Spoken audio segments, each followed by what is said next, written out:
At ayan mga mi at mga kaduday, magandang buhay po sa inyong lahat. At ito nga po, pababa na kami ni Duday. At nakababa na siya, ako na lang pala hindi. Ayan. At ayan, naglalakad na nga po tayo pagkatapos bumaba sa ating mala stairway. Oy, don't panic. Talsik ng mantika lang po yan, hindi po ako na-disgrasya. Pasensya na maingay kasi may truck ng basura.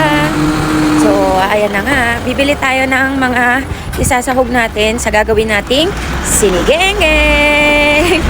For today's video, mga mi at mga kaduday, sinigang na hipon ang lulutuin natin dahil nga pupunta ang mga wowa at wowo ni Duday mamaya sa bahay. So, samahan nyo kami ni Duday na mag-grocery ng sangkap ng ating sinigeng-geng na hipon. Hi, Be! Hi! Hi. Anong hi? Ay, dapat pala doon tayo sa kabila. Ay. Hanta, dito. Alam ko na. May daan dito. Ayan, apakatahimik ng kapaligiran mga mi. Grabe, at ang linis, di ba? Kaya ang sarap maglakad eh. Kasi hindi pa ganun kainit talaga. Diba? Diyos ko, hungry ka agad. Dito muna tayo, be. ATM doon. Gutom ka na naman. I'm hungry. Hungry mo ka mo. At nagtotoyo burst na nga po ang ating Duday.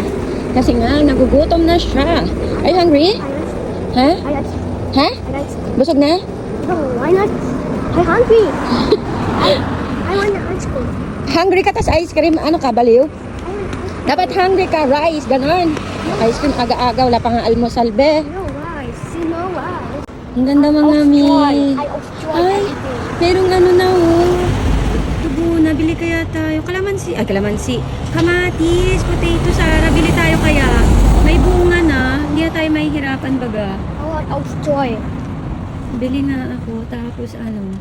No, 180 yen lang mga mi. Oh, bili tayo. Let's go. Let's buy one. Para ano, madagdag dun sa tanim natin. Oh, the tomato. Yeah, tomato. Sumimasen.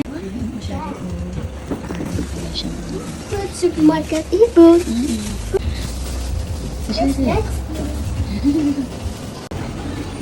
Ang mura ng paninda niyo mga mi, promise. Yes, oy. Ang mura. Excuse me po, ano bayad? Medyo pumipiyok pa. So, nakabili tayo ng isa. Oh, at least may tubo na. Tagal kasi tumubo ng atin, baka winter na naman, hindi pa tumutubo. Kaya mas maigi na to mga mi. Ayan, so balik na tayo sa paglalakad. So, ayan mga mi, nakabili tayo ng tomato. At ang mura niya, 180 yen lang. Tapos, meron na siyang ano, oh, may tumutubo na. So, baka hindi na natin mahintay yung kay mami. Kasi nga, mga mi, baka winter na bago tumubo yun. Pero, ipatuloy pa rin natin yung pagiging plantita natin. So, ayun na nga. Samahan nyo akong i-transfer to sa malaking pot or paso. Ang arte ng pot, be. ng paso. Nawa na ako sa tita ko eh. Naging ano na din yung dila ko. Ganon. So, tara, mag-grocery muna tayo mga mi. At ayan, si Duday mag-push ng cart. Tapos nakakuha na tayo ng carrots at saka ng ating onion. Ano ba yan? Sibuyas. At ayan daw si Teddy. So, halika na. Maghanap pa tayo ng ibang sangkap mga mi para sa ating sinigeng-geng. Mahal. Alam nyo talaga, wala nang mura talaga mga mi. Parang gusto ko na lang mag-monster. Ayan, bibili din tayo nito kasi nga gagawa tayo ng salad. Tingnan ko. Ha? Ay, ikaw magtulak. Pagod na ako. Maghanap na tayo dali. Hanap na tayo pang sigang. Dito naman tayo mga mi sa... Ay, mga mi, antaray oh. Antaray, may puting talong. O, diba mga mi? Hindi lang tong makikita mo. May white din. First time ko makita ng white, eggplant. O, diba? At ang maharlika niya mga mi. Oh, antaray. Puting, eggplant. Walang half lang nito mga mi. Ano ba yan? Walang half. Dapat ang laki kasi. Pero may white na talong. Tapos ang laki ng labanos. Pangpukpuk na to sa taong nanloko sa char. Ano na to? Laki oh. Sa bagay, yung kalati gawin na lang nating salad. So wala, no choice. Walang eh. So ayan ang prinsesa. Umupo na nga mga mi. Ay, may hinahanap ako mga mi. Si Melanie. At eto nga siya. Oh no. Nakita ko si Melanie. Ayan, at 180 siya. Alam nyo, 99 lang to sa Belk eh. Tapos medyo hilaw pa siya dito. Melanie, masanok ka ba? Ang mahal mo. Hindi ka pa ba dinadalaw ni Vanessa, be? Ayan, tsaka na nga, ang tigas pa eh. Gusto ko yung kakainin ko na eh.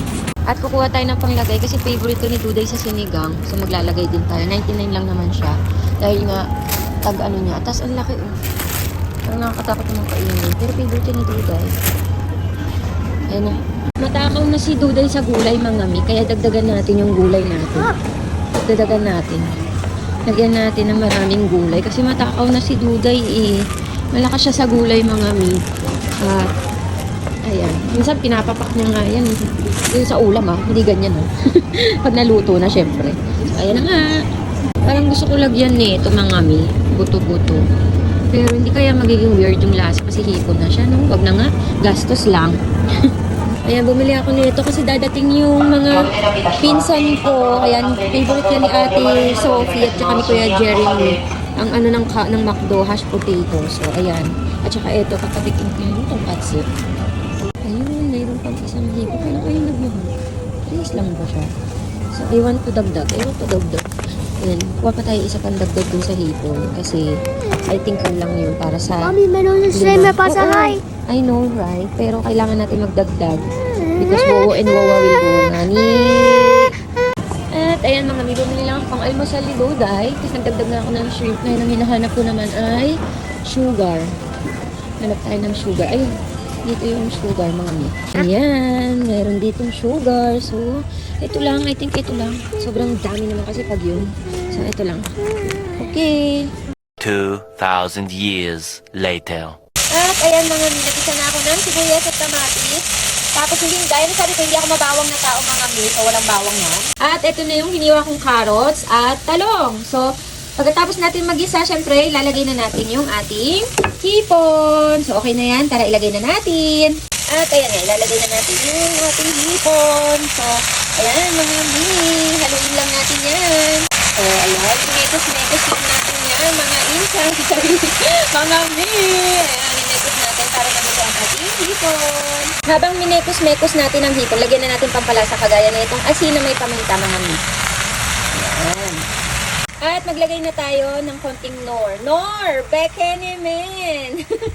Ayan. Yan lagi kong gamit dito syempre mga mi. So, ayan. Tapos i-mix-mix lang natin para meron na siyang asin mga mi. At dahil nga debombe tayo mga mi, mas maiging pakulo na yung tubig na ilalagay natin sa ating hipon para madaling kumulo. So, ilagay na natin. So, ayan mga mi. Hintayin natin maluto. Ayan. Hintayin lang natin yan. Tapos maglalagay na ulit tayo ng nor sinigang mga mi. So, ayan. What? Abangers ka lagi. Bisa niluluto ni mami. Gutom na ikaw? Nakasita? Ha? Sweet. Panakayot. Lagi ka na lang kasing gutom.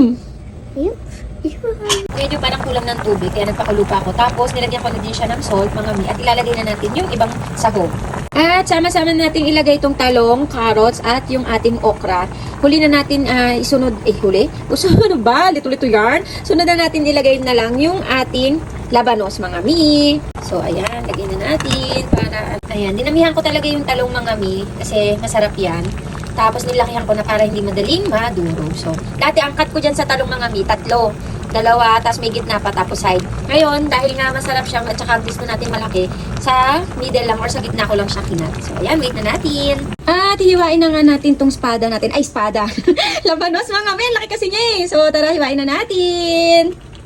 At para hindi masyadong malabsa at okay na yan sigurado, ay isunod na natin itong labanos natin mga mi. At hindi po ako perfect na at hindi po ako senera mga mi. Yung pati paghiwa, hindi ko alam kung paano kaya ayan ang itsura niya. So ilagay na natin. Tapos mga mi, mekos-mekos lang ulit natin yan mga insan. Pero huwag natin gagamitan ng kamay. Try nyung gamitan ng kamay. Bala kayo. Charis lang. So may mekos lang natin mga mi. Isusunod ko na agad tong mushroom. Ayan. Try nyo yan mga mi. Itong gantong mushroom, masarap po yan. Ano ba tawag dyan? Basta kayo na-search sa Google. Kapagod yarn. At ang huling-huling ilalagay natin mga mi is yung gulay. So, ayan. Hugasan lang natin to. Tapos tanggalin natin tong pinakailalim at lagay natin sa sinigang. At mga mi, may natira tayong kalahati sa labanos natin. Ang gagawin natin dito, isasalad natin. Pero hindi muna ngayon kasi may pagkain pa naman tayo. So, babalutin ko lang to para ilagay sa ating ref. So, ang laki kasi, di ba? Grabe. So, ayan na nga mga mi. Dagdagan natin ng nor kasi medyo sakto lang yung parang naging nilaga na. So, dinagdagan ko ng tubig. So, lagyan ulit natin. Nor, baka naman nakakadalawa na mi. So, ayan. Lagay natin. At ayan mga mi, mukhang okay naman na siguro yung labanos. Lagyan na natin itong ating gulay. So, ayan. Paglagay natin konti lang, tapos ilubog lang natin yan. Tapos, maya-maya, patayin na natin. Okay na yung ating sinigeng-geng. Sa magtatanong, mga mi, dahil nasa Japan tayo at walang kangkong akong mahanap sa grocery at hindi pa naman tag-kangkong din kay Onechang, sa binibilang ko, ito po yung ginagamit namin dito. Ayan, Horenzo, mga mi. Ano yan, parang kangkong na din ng, namin dito sa Japan dahil nga walang kangkong ditong nabibilhan. So, masarap yan. Mamaya na natin dagdagan yung gulay kapag medyo lubog na para maraming gulay. Ayan, nilubog na natin. At hintayin lang natin ng ilang minuto. Okay na yan, mga mi. One eternity later. At luto na nga, mga mi, yung ating sinigeng-geng. At ayan, naganda na ako dahil I papakainin want ko na. shrimp. Oh, papakainin ko na ang aking madam na gutom na talaga namang gumagalaw-galaw na daw yung kanyang mga alaga. Yung kanyang mga sawa at mga dragon. So, ayan. Hintayin na lang natin yung kanin. Ayan na. At ayan mga mi, nakahain na nga po tayo at tayo ay mag-prepare na. Yun. Amen. Amen. Matuloy sa ito, Dem. Thank you, Mommy. Sa kanila. Kain mo. Kain po, itadaki. Itadakimasu. Ayan, kain po tayo mga mi. Kain muna tayo.